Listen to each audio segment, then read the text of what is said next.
శ్రీ సత్యసాయి జిల్లా గౌనిపల్లి బీసీ బాలుర వసతి గృహం విద్యార్థులు ఆందోళన చేపట్టారు. మెనూ ప్రకారం భోజనం వడ్డించకుండా ఇబ్బందులకు గురి చేస్తున్న హాస్టల్ వార్డెన్ను సస్పెండ్ చేయాలని నిరసన వ్యక్తం చేశారు.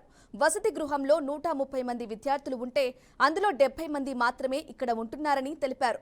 మిగతా వారు లేకపోయినా వార్డెన్ లక్ష్మీనారాయణ హాజరైనట్లు చూపుతున్నారని ఆరోపించారు. తమకు సరైన ఆహారం పెట్టడం లేదని ఆవేదన వ్యక్తం చేశారు. ఇదేంటని ప్రశ్నిస్తే ఇష్టముంటే తినండి లేదంటే లేదు అని భయపడుతున్నట్లు వాపోయారు. గదులలో ఫ్యాన్లు కూడా లేకపోవడంతో బయట నిద్రిస్తున్నామని తెలియజేశారు. ఇదే విషయాన్ని ఉన్నతాధికారుల దృష్టికి తీసుకెళ్లినా ప్రయోజనం లేదన్నారు. సాక్షాత్తు మంత్రి సవితమ్మ దృష్టికి తీసుకెళ్తే అర్జీ అందజేస్తే చర్యలు తీసుకుంటారన్నారని చెప్పారని, ప్రస్తుతం సమస్యలతో కూడిన అర్జీని కలెక్టర్కు చేర్చాలని ప్రగతిశీల విద్యార్థి సంఘం నాయకులను కోరినట్లు తెలిపారు. పెట్టుకుంటే చెప్పండి అన్నారు, కానీ ఇంతవరకు అయితేనే ఏంది లేదు.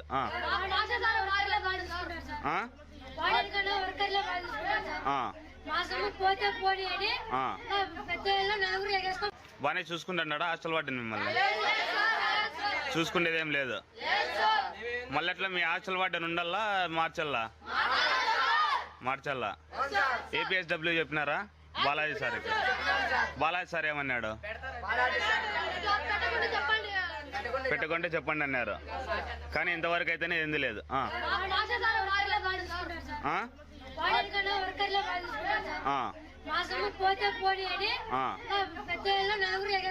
బాగానే చూసుకుంటున్నాడా హాస్టల్ వార్డెన్ మిమ్మల్ని?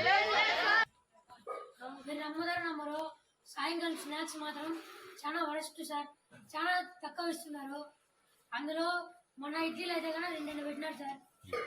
ఈ వాడని అడిగితే మీకెందుకు పెట్టినవి తినండి, మీకు అవసరం అంటే చేస్తామన్నాను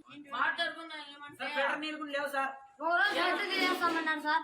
మేము అట్లా ఒప్పుకున్నాం సార్. అది లేదు సార్.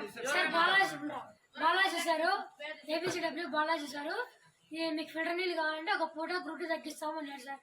సరే సార్ అంటే ఇప్పటికి వారం అవుతుంది. లేవు సార్ వాటర్ లేవు సార్.